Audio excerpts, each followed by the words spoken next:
Thank you.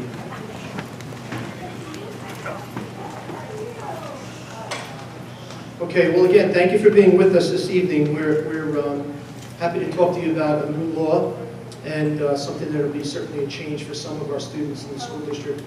It may not be a really big change for others, but certainly for students in high school it will be a big change. As far as the administration goes, I'm joined tonight by Ms. Lisa Ward, Assistant Principal at the high school, Dan Bodner, Dave, I just had this big debate, I keep having to interrupt. Dave Bodner, our brand new Dean of Students in the middle school, Meg Stern, Principal at the middle school, Charlie Rizzuto, Assistant Principal at the high school, and of course Dr. Gonzalez, our high school principal. They're going to do the bulk of the work. This evening's presentation is related almost entirely to middle school and high school. If you have a student who will be in grades K through 5, there probably won't be much change as a result of this legislation that was passed not too long ago. Mostly the expectation is if students do arrive to phone with a school, arrive to school with a phone, it should be shut off as soon as they arrive to the building. It will be kept either in their backpack or the cubby in the classroom, and we don't really anticipate much trouble with our elementary school students. For the secondary level, certainly at the high school, there'll be some changes because students who are entering grades 10, 11, or 12 are certainly have become accustomed to having their phones with them all throughout the day. Students entering grades 7 and 8 at the middle school are accustomed to not having their phones with them. But we're going to talk about some of those nuances throughout the presentation. There'll be a time for your questions to be answered at the end. So if anything comes to your mind, we have some microphones. We'll ask you to come up and ask your questions. We will do the best we can to give you not only a concise, but a very clear and a detailed explanation of what the legislation is, what it will look like in here, and how we think it'll work really pretty well. Okay? So without any further ado, I'm going to turn the microphone over to Mr. Rizzuto, who's going to kick us off. And thank you again for being here.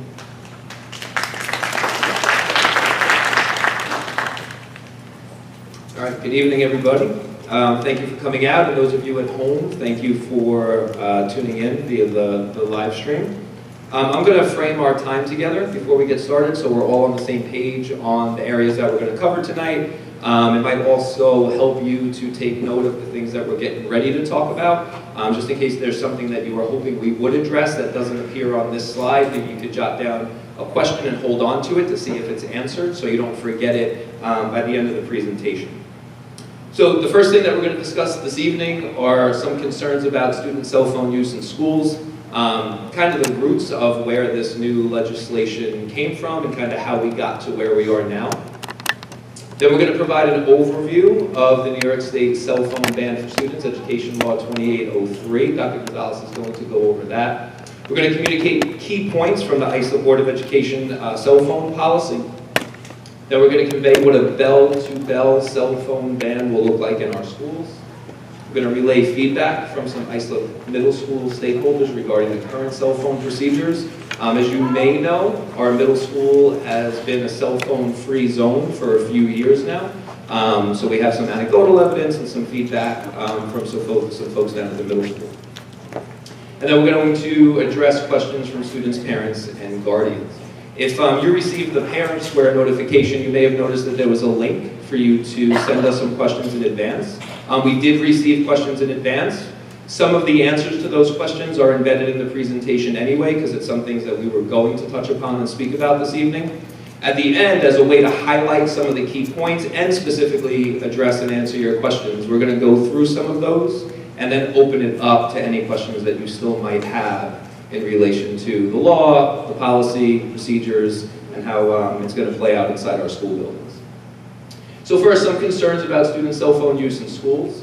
So we can talk about a decrease in student attention, retention, and creativity. I put proximity matters in parentheses there because there is some literature out, there's some research out, some studies have been done specifically to this. So what happens in terms of student attention, retention, and creativity when there's a cell phone on their person, meaning in their pocket or in their bag in close proximity to the student, versus if a cell phone is in a pocket on a wall or in the front of the room in a bin, versus if the cell phone is out of the room completely.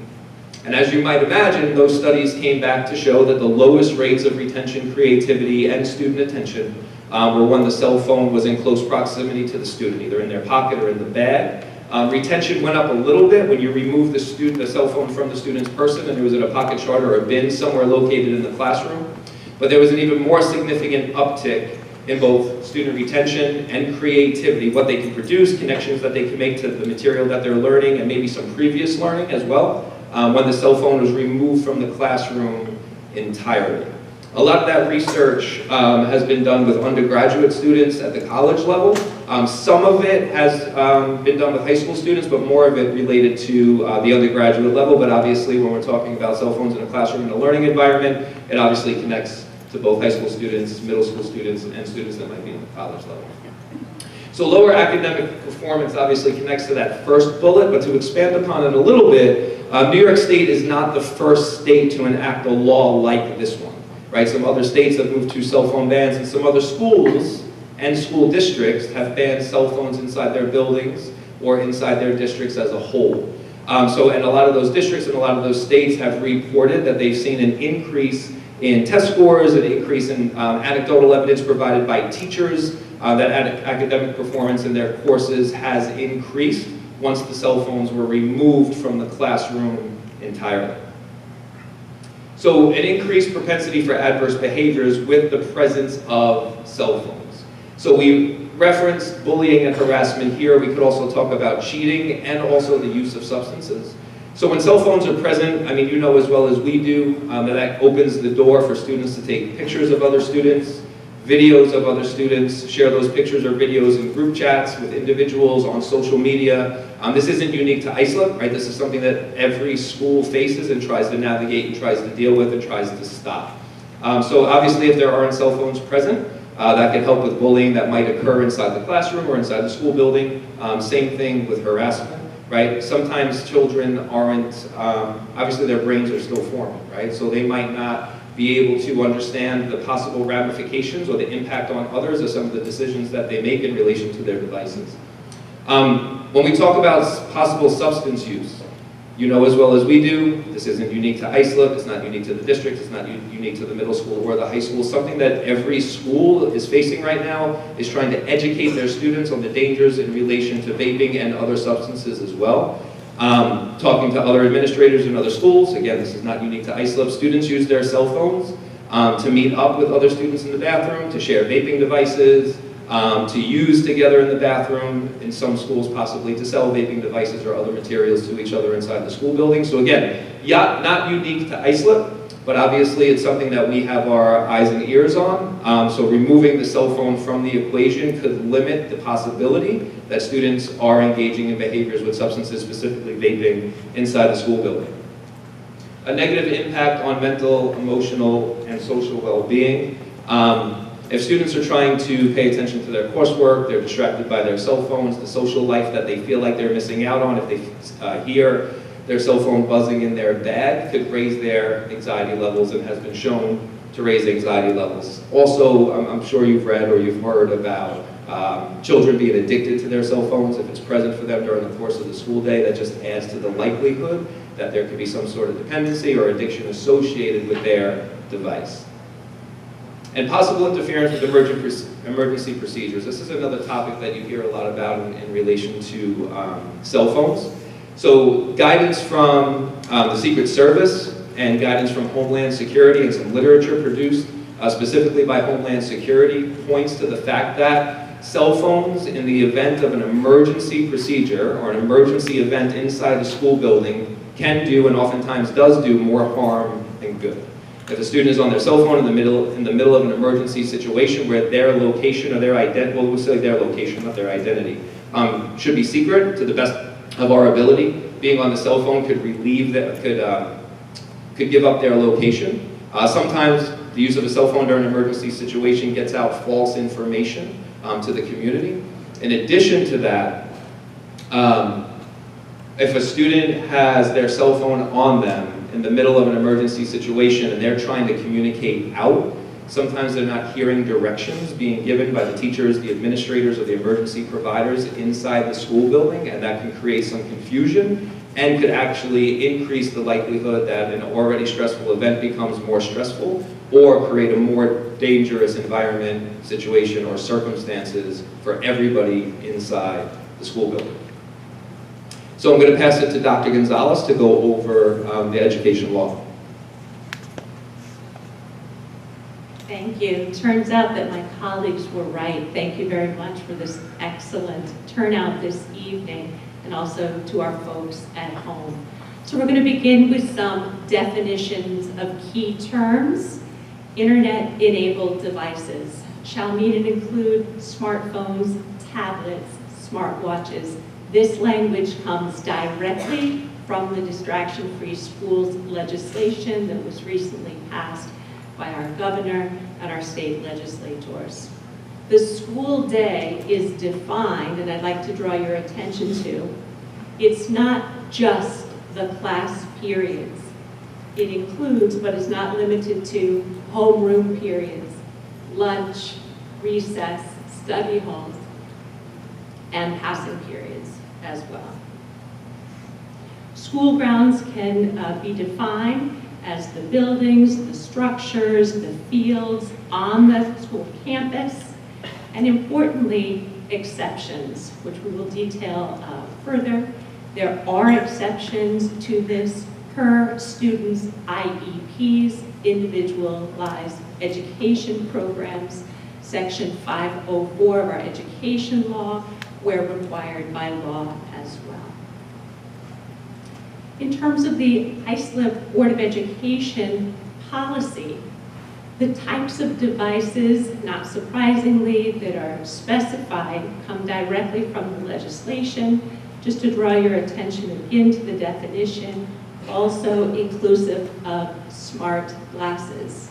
These are not smart glasses, FYI. The school board policy also includes electronics that are popular among young people, including but not limited to devices that are not capable of connecting to and accessing content.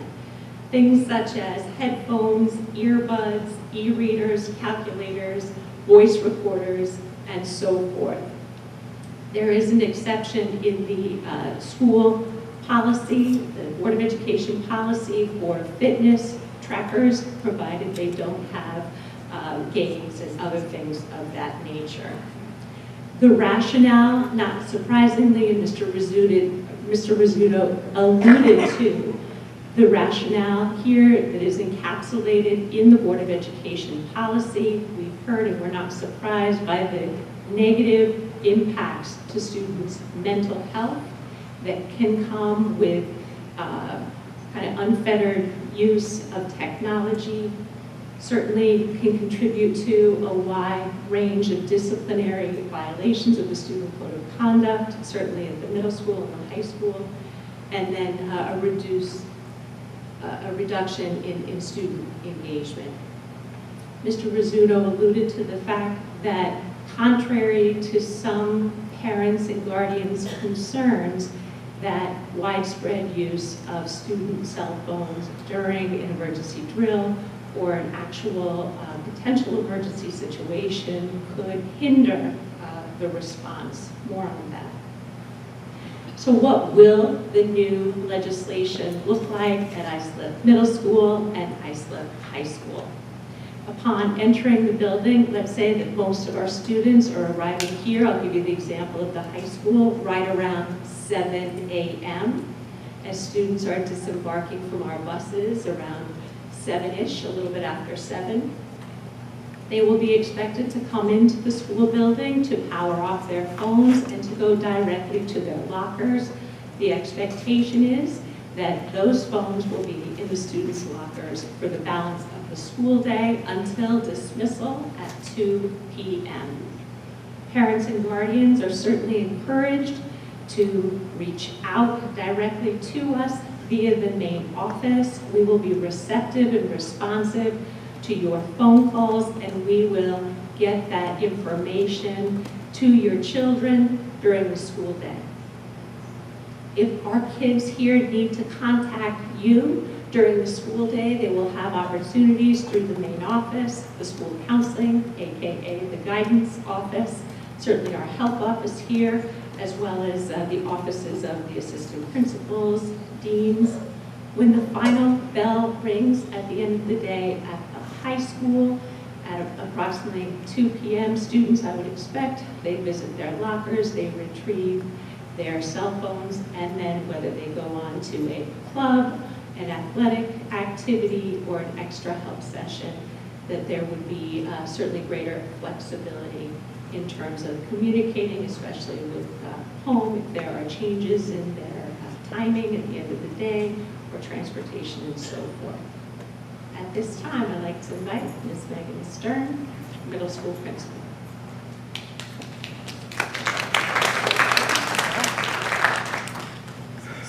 So in speaking about this, I had the opportunity to speak with some parents and some of our staff at the middle school. The middle school has had a no cell phones procedure in place for the last several years. And I was pleased to learn the parents and the staff were all reporting very, very similar things. Across the board, there was a huge upswing in socialization. Prior to cell phones being banned in the middle school, cafeterias were characterized by students sitting on their phones, rarely kind of engaging in back-to-back. And across the board, students, staff, and parents visiting the school shared that what they see now are students actively engaging and speaking to each other. One of our school counselors occasionally runs a karaoke during lunch that originally students were a little bit nervous to participate in out of fear of being recorded and those recordings being shared. Since the cell phone bans, it's one of the most popular activities at lunch, and students are really enjoying different ways of expressing their creativity in a fun environment. So we're seeing a lot more of that. We're seeing a lot more students being active at recess as well, not on their cell phones in that point. Also, something to note is passing periods during the in the hallways, that students are engaged, they are saying hello to teachers, to other students, they're actively engaging with the surroundings versus their faces in the phone going from one class to the next. We've also seen fewer concerns with social media. So there were, again, like Mr. Rizzuto and Dr. Gonzalez were saying, like we see in the board policy, the proposed policy, the concern about mental health and the concerns with social medias, we've seen a decrease in the middle school, and this is, staff has noticed these, parents have noticed these, and in reviewing our own discipline data, in the last several years, there's been a decrease each year that this has been in place in the amount of cyberbullying that's occurring during the school day. So one of the benefits of this is, again, some of these concerns that we're seeing decrease in the middle school, which really supports the need for the support at home, for the parents also to help us to reinforce why we don't want this during the school day. Not only is it now the law, not only is it now board policy, but we're also seeing how it directly benefits our children. One of the things that some of our parents brought up were concerns regarding reaching out to their children during the day, as Dr. Gonzalez said. Our teacher said that, one asked if I could remind you that each classroom has phones in them. So if there's an emergency, you need to get in touch with your child and you're worried about waiting to the end of the day, if it's something that needs to be shared in a timely fashion, they will call the room. So you still have access to your child in that way. What we'd like to do with you moving forward, as always, and we're so grateful that so many of you are here with us tonight, both in person and on the computer, is to partner with you in reinforcing why this is so important for our children. For a few reminders, logistics, if a student is on their phone during the school day, the first offense, the device will be taken from them and given to the assistant principal's office and returned to the parent or guardian, returned to the child at the end of the day. The parent or guardian will absolutely be contacted in this regard. For subsequent instances, the parent or guardian must retrieve the device from the school. We do recognize that there may be extenuating circumstances, and we're happy to work with you regarding these. For instances that follow, we will adhere to the Islip Code of Conduct. But what we'd really like to emphasize with you is that we're hoping to focus on the cooperation aspect, and the point of tonight's presentation is to provide the rationale for why this is so important to try to eliminate these distractions during the school day. So we're asking to partner with you so that we're not focusing on the negatives, the what happens if, but instead that we're focusing on the why we should be promoting to not be on phones throughout the school day from bell to bell. I will now turn it over to Mr. Azud.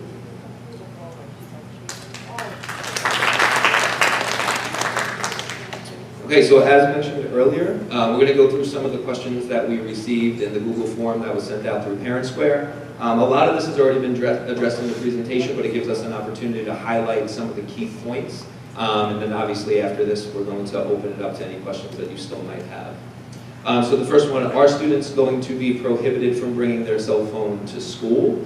The answer to that is no. They can bring it to school, as Dr. Gonzalez spoke about earlier, but when they arrive inside the school building, they're going to be asked to power it down and then stow it in their locker until 2 o'clock at the high school, or after the last class of both the high school and the middle school. How will students get in touch with their families if there is an emergency? So in situations like this, the school and the district, depending on the circumstances of the emergency, will communicate out to the community any information that we have as soon as we have it and we're able to communicate it out. As you know, I'm not familiar with the middle school practices, so Mr. maybe you could jump on this a little bit later, but at the high school, if we have a lockdown drill, we send out a parent square, you know, even if we're having a drill.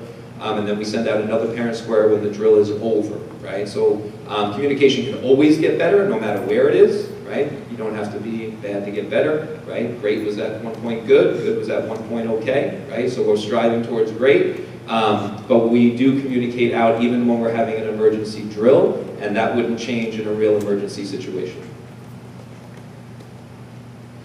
Are students able to use their cell phones at the end of the day to inform their parents of a change in scheduling? So as Dr. Gonzalez alluded to earlier, if by end of the day we mean when the day is over, yes, when the day ends, they go to their locker, maybe a club was canceled, practice time was changed, anything of that nature. Also, as Dr. Gonzalez and Ms. Stern alluded to earlier, if a child finds out about a change in scheduling during the school day, they will not be able to access their cell phone to communicate that, but they can go to the main office, an assistant principal's office, the dean's office, the health office, to call you and let you know of any changes in schedule that may have occurred. Will teachers have the flexibility to use cell phones for instructional purposes? So the simple answer to this is no. Teachers cannot decide on their own to just tell students to go get their cell phones out of their locker, bring it to the class because we're going to do a Kahoot today or use Edpuzzle or something along those lines. Poll everywhere, give kit, I mean the list goes on.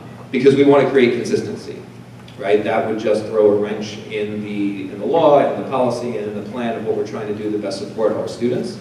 However, if there is a situation where teachers might find it super important or valuable in some circumstance where for students to have their cell phone, they could bring that concern to administration and then that conversation can occur. But to answer this question directly, the answer to that is no.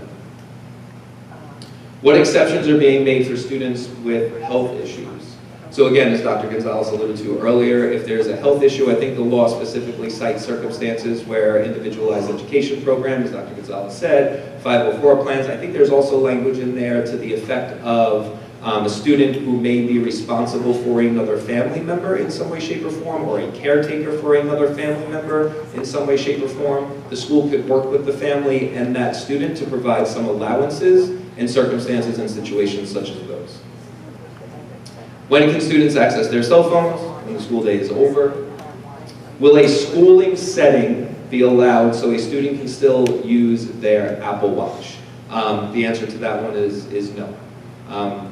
That's really difficult to monitor, to enforce, so there's no Apple Watches regardless of setting.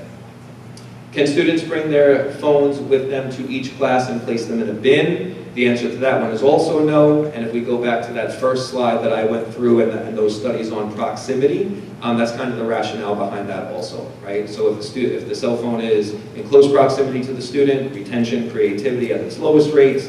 When it's in a bin or a pocket chart in the front of the room, and slight increase in retention and creativity, but when the cell phone is out of the room altogether, we see the most significant rates of increase in both retention and creativity. Can students who are doing well academically and staying out of trouble keep their phone? No, we can't play favorites, right? We can't pick and choose. That wouldn't be fair, because the unintended consequence of something like that is we're sending the message to the other kids, well, you're not doing well academically, you do get in trouble sometimes, therefore this rule applies to you, right? We wouldn't want to create a circumstance like that. How is the school going to manage the use of cell phones and its restrictions? So again, I mean, we went over this one in the presentation. The expectation is when they enter the building, they stow it in their locker. If it's seen during the course of the school day, Ms. Stern went over the possible consequences for that and the progressive discipline associated with that. So at this point, we're going to open it up to questions and ask whatever questions you might have. There's a microphone in each row. I'm going to step away from the podium because I am not going to be responsible for answering every question that's asked. We'll do it as a team. But any questions that you might have at this point, feel free to just come down to one of the microphones and you can ask it, and we will answer it as best we can. One question on the slide, but we may have advanced a little bit too quickly. And one of the questions that you posed to us via the Google form was, would students be able to maintain their cell phone in their backpacks during the school day? And the answer to that is no. It's very specific, very clearly delineated in the FAQ, or frequently asked questions on the state site, that no, the expectation is, as we stated, they go directly in the locker and remain throughout the school day. Hi, good evening. One of the aspects of the school day that the new state legislation does not address is seat time on buses. And as a middle level educator myself, I know that the school bus to and from school and on field trips is just a quagmire of disaster with phones. A lot of bullying, harassment, social media bullying happens in those 5 to 10 minutes between when a kid gets on the bus and to school. How are we partnering with Suffolk Transportation to enforce this cell phone legislation? Excellent question. Team? I mean, the short, direct answer is we have not spoken with the bus company about this policy, so it is a great question. I can tell you that, you know, we expect the code of conduct to be followed, whether you're on a school bus, a field trip, in the school building, etc. When we speak with our students about this policy when school starts, we'll be reinforcing the behaviors that we expect about kindness and respect and dignity for everybody. So we'll probably, for now, be handling those things on a case-by-case basis. So following the consequences that were outlined on the slide, the consequences, correct, as they get reported by the bus driver? Yes, except for and your question is really a good one, to be really clear with you. We have not talked about would we confiscate the phone for the day if we find out something happened with the phone on the school bus, so that is something we have to think about. Thank you. Yeah, thank you for that great question. If I could just add when you come to the podium, just in terms of a violation of the student code of conduct, generally speaking, for years and years working in schools, this one and other schools, please rest assured that if allegations of bullying and harassment are taking place within the school, outside of the school, on a bus, on a field trip, all of those things are things that we are well equipped and have addressed and we will continue to address. Yes, ma'am. I have a two-part question. The first is, what time would you allow the students to go and make these phone calls? Would it have to be in between the classes if they're switching classes, or on a lunch break only? And the second part of the question is do they have to reveal the reason why they'd like to call home? When they go to the nurse, do they have to, will they be asked, well, what's going on or what's happening? Is there any question asked in regard to that? I mean, I think it would be on a case-by-case basis, and we would not pry. You know, it could be a very personal reason they need to communicate. We don't always need to know that. And in regard to when, I think it would depend on how clearly the student communicates, how urgent the need is. For example, if it's, oh, I'm not taking the bus after school today, and I just would like to let my mom or dad know, then they could probably do that at a lunch break. But if there's some emergent situation, the teacher or the administrator might say, let's go call right now.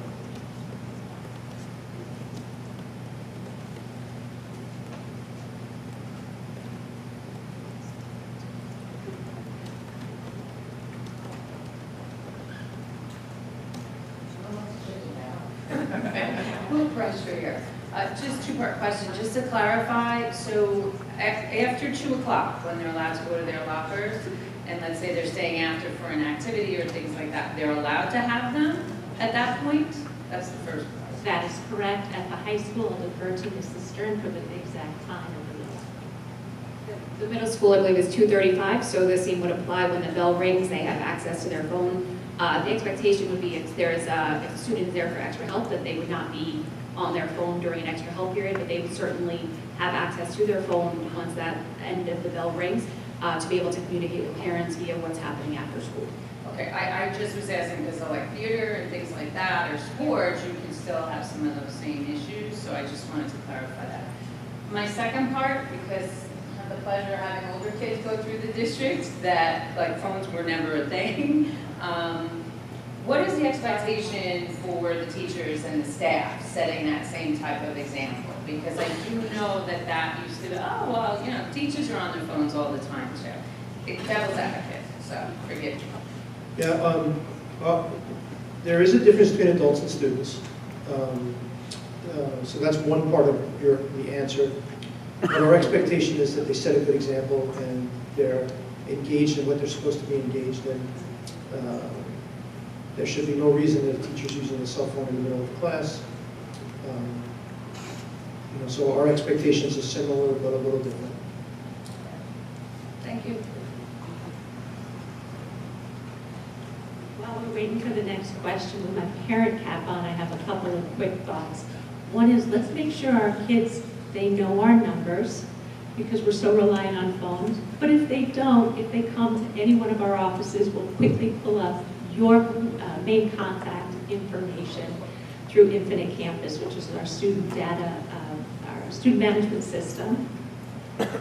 Also, in thinking in terms of at the end of the school day, we have a large number of students who are walkers. We want to make sure that our walkers have access to their phones at the end of the day. So that's something else that we're mindful of. What other questions do you have?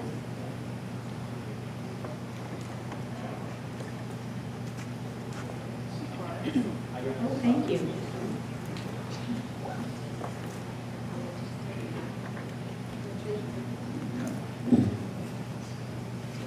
So, if we were to say a student was on their phone during the class time, or period, whatever you guys call it, and somebody tells them to get off of the phone, and they just don't listen, are you allowed to get a trusted guardian or adult to interfere with that situation, or no?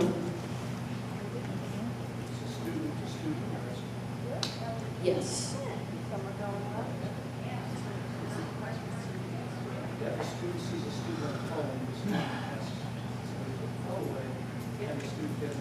Oh, yes, and we would appreciate that, and thank you very much for thinking about it like that. We would never ask for you to necessarily intervene, but if you wanted to tell an adult, absolutely, or if you wanted to remind your friend, hey, you're not supposed to have that, great. But yes, please definitely reach out to your classroom teacher, to anyone else who's in that room, adults, and ask for their support. Thank you so much for thinking of that. But also, if the teacher can't do anything, are you allowed to interfere? We should leave that to the adults in the room to handle, and if they need, if the adult in the room needs additional support, they can call the main office, and either one of our fantastic security guards will come, one of our deans, assistant principals, maybe even one of the principals. We're all here to support what's happening in that classroom. Like, if necessary, can you intervene? Prefer you not to, but we would appreciate it if you could alert the adults, and they will absolutely help. Thank you so much for your help and your interest and for being here tonight.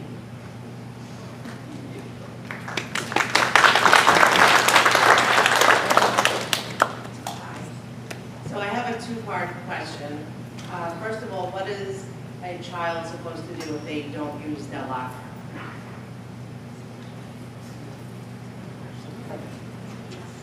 So that's very much a part of the law as well as our district's policy on the distraction-free cell phone approach, AKA the cell phone ban. They are expected, it is written into the policy, that at the middle school and the high school, that is where the phone belongs. Okay, so, Go ahead. At a minimum, says Dr. O'Hara, they should stop in the morning and at the end of the day. okay, and as we all know how much cell phones are these days, what do you have in place for theft? Because I know kids share lockers and things happen. So the school cannot be responsible for lost or stolen cell phones. This policy doesn't change that fact. That's already the way it is. They should not be sharing lockers, especially now if they're going to have an expensive item in their locker. So students should not share their combination, and they should not share lockers. We did some brainstorming about other ways to handle this, and we just don't have the means and having roughly 900 students arrive at one time and exiting at one time, to have a place to store the phones and drop them off, get to class, it's just not feasible. So the locker is really the best option. And if the locker is not working properly? They tell an administrator there, his or her assistant principal right away, and it will be remedied. So a child can't keep the cell phone off, powered off, completely off, in their backpack, never take it out. They can't do that. Can't do it, and not only is that part of our policy, but that's the legislation itself. Okay, and what happens if their locker does get broken into and their phone is stolen, their $1,000 iPhone? Yeah, I mean, I can't speak in the hypothetical. I can tell you that we have I can't even think of an instance of a locker being broken into. In my many years of being an administrator in high school, I don't think I've ever had a hallway locker broken into. Sometimes lockers in locker rooms, but I think if the phone is in the locker from the beginning of the day till the end, we expect it to be very secure. Thank you.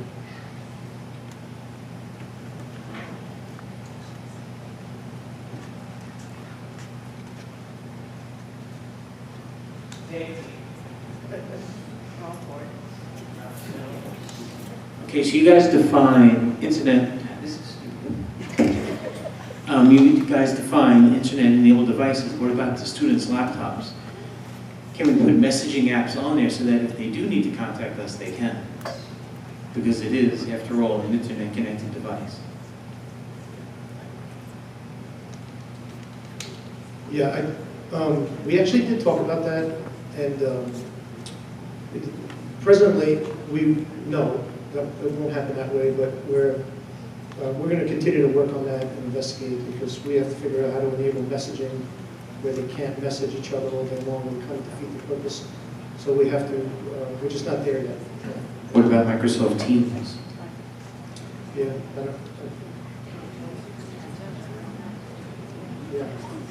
yeah. But it is an Nope. internet-enabled device. Yes, it is, and the legislation actually allows school-issued devices. And each student has an ID, therefore they do have an email address that can be used to communicate with the parents. Yeah, it could be, we're just not there yet with that. We have some other issues we have to work around, so. Okay, and what happens if the district didn't do what Albany says? I'm not sure what the consequences for us would be. And what about like St. Patrick's and things that are not, I don't know what the differences are, but the Catholic type school? Yeah, Are they bound by the same rules? I would think they are, but I don't know.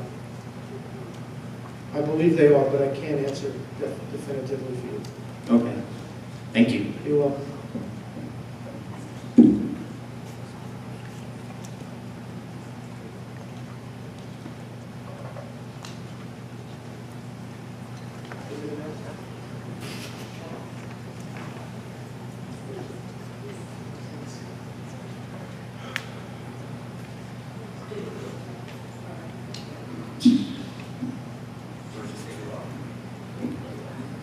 Quick question.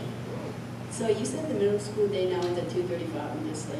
It normally is at 2:24. Is that true? I misspoke. This is my first year. I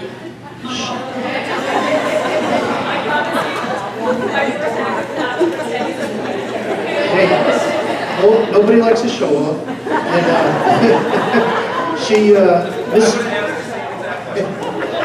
and Mrs. Stone knew that. She was just quizzing you. Very good job.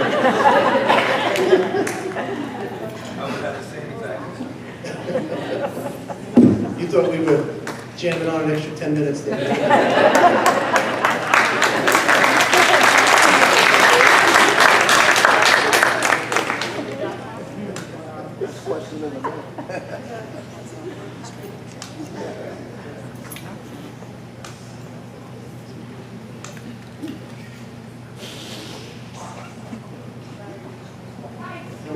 I have two questions. The first question is, for students who come in zero period, they're expected to go to their locker before they go to their zero period class or whatever. Yes, we actually just talked about that this morning. Yes. Great question. The second question is, for after-school activities, and I'm piggybacking off the other question, kids who are staying after for sports, is there any kind of like protocol for having or not having a cell phone alarm?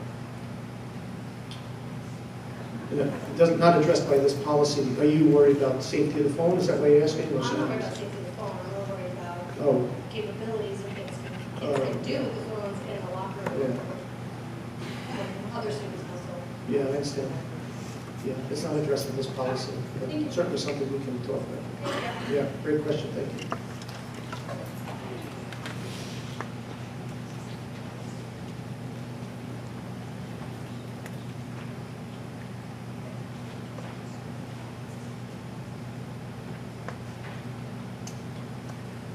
Okay, so if you don't have any more questions, I'll just say again that we really appreciate your attendance this evening.